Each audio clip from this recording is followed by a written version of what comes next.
Les gens parfois me prennent pour des fous, hein. C'est un peu bizarre de voir un mec perché avec son caméscope sur un aéroport. Ma passion, c'est le spotting. C'est un terme qui vient à la base d'Angleterre. C'est du repérage d'avions. Mon terrain de jeu principal, ça reste Roissy-Charles de Gaulle, le plus grand hub français. Mais je me rends aussi un peu partout dans le monde, que ce soit Los Angeles, New York, Singapour, Francfort, Amsterdam, Londres. J'aime en fait voyager pour aller voir les plus gros aéroports du monde et le trafic, pour moi, c'est un balai incessant et c'est un vrai spectacle pour les passionnés.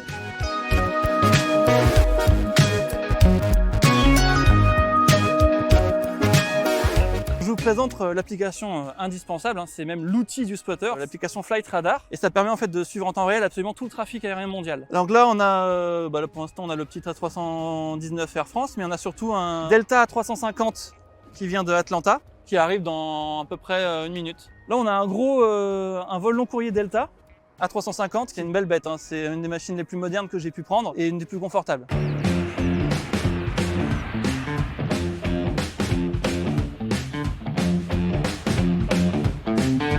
J'essaie d'arriver avant le lever du soleil et je reste en général toute la journée jusqu'à 17-18 heures pour choper le plus de trafic possible. Et je prends un plaisir à filmer ça. Je peux rester vraiment une journée entière en plein cagnard s'il le faut, sous la pluie.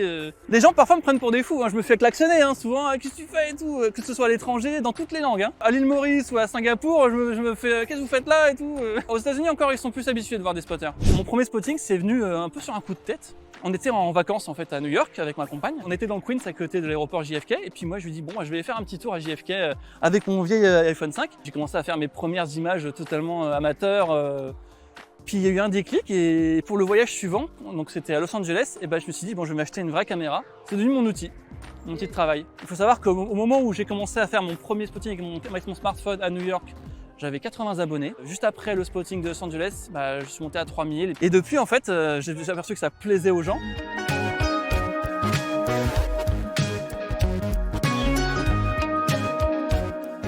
Sur ma chaîne YouTube, il y a deux types de contenus. Donc la principale, c'est le Flight Report. Donc ce sont des vidéos de mes voyages en avion que j'essaie de faire le plus immersif possible et neutre. Et l'autre partie, c'est le spotting. J'essaie de faire le spotting à tous les aéroports dans le monde où je vais, quand la voie me le permet, car beaucoup d'aéroports dans le monde ont des restrictions, voire interdisent tout simplement le spotting. Vous pouvez essayer, mais c'est à vos risques et périls. Par exemple, je citerai Dubaï, c'est quasiment impossible de faire du spotting. Et sinon, il y en a où au contraire, c'est le paradis. Par exemple, pour moi, le paradis des spotters, c'est Los Angeles, notamment un coin qui est très célèbre, qui s'appelle le In-N-Out Burger. Vous avez des A380 qui viennent vous raser la moustache à même pas 30 mètres au-dessus de vos têtes. C'est juste magique comme spectacle.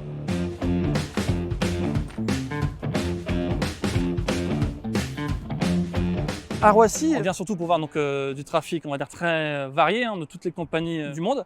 Mais parfois, on a quelques petites surprises, notamment parfois des appareils militaires. Et on a quelquefois aussi les avions diplomatiques. Et j'ai aussi une grosse rareté. Après le confinement, on a eu un vol spécial de rapatriement de la compagnie Air Calin avec un A330 Neo. Il faut savoir que cet appareil, en fait, reste que dans le Pacifique. Vous ne le verrez jamais en Europe. Il a fait un vol exceptionnel depuis Nouméa, Tokyo, Paris pour faire du rapatriement de personnel. Alors une autre chose très recherchée des spotters, très importante, ce sont les livrets rares. Ce qu'on appelle livrets, c'est la peinture. Et ce sont parfois des peintures vraiment uniques, magnifiques, qui sont souvent éphémères. Par exemple, promouvoir des événements, par exemple pour Emirates, ils ont fait une peinture spéciale pour leur A380 pour l'Expo de Dubaï 2020. C'est assez impressionnant, c'est assez joli. Mon top 3 des avions, en premier, je pense que c'est le cas pour beaucoup de monde, qui est une vraie bête, l'A380. Spacieux, silencieux, confortable et vraiment énorme, c'est un gros morceau. En seconde place, un des derniers nés d'Airbus, l'A350, très confortable, silencieux et franchement c'est un régal pour voler dedans. Et le troisième, un des best-sellers de Boeing, le Boeing 777, un monstre de puissance. Pour ceux qui aiment les rugissements puissants des moteurs, c'est le top quoi. Mon plus grand regret en tant que spotter, c'est assez récent en plus, c'était arrivé pendant la pandémie, pendant le premier confinement. On était en manque de masques et du coup, il y avait le plus gros avion du monde qui est venu à Paris, Vatry, l'Antonov AN225, mais il est venu pendant le confinement.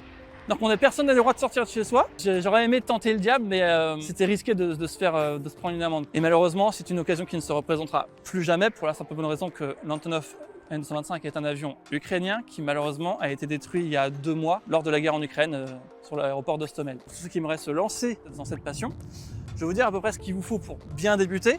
Déjà pour commencer, il vous faut un caméscope assez puissant, un zoom optique x5 stabilisé. L'outil indispensable du spotter, je pense que vous n'arriverez jamais à spotter correctement sans flight radar. En fonction de l'aéroport où vous êtes, il vous faudra peut-être un escabeau. Il faut savoir qu'à Paris, Roissy-Charles de Gaulle, c'est pas l'endroit idéal, il n'y a pas beaucoup de points de vue parfaits. Et je crois qu'à peu près partout, il vous faut un escabeau. Mais par exemple, pour beaucoup d'autres aéroports, absolument pas besoin d'escabeau. Tous les aéroports sont libres, vous pouvez vous poster à peu près n'importe où sans vous coller à la clôture. Et par contre, pour Paris-Roissy-Charles de Gaulle, Paris-Orly et Le Bourget, il vous faudra une autorisation de la préfecture pour pouvoir prendre des prises de vue.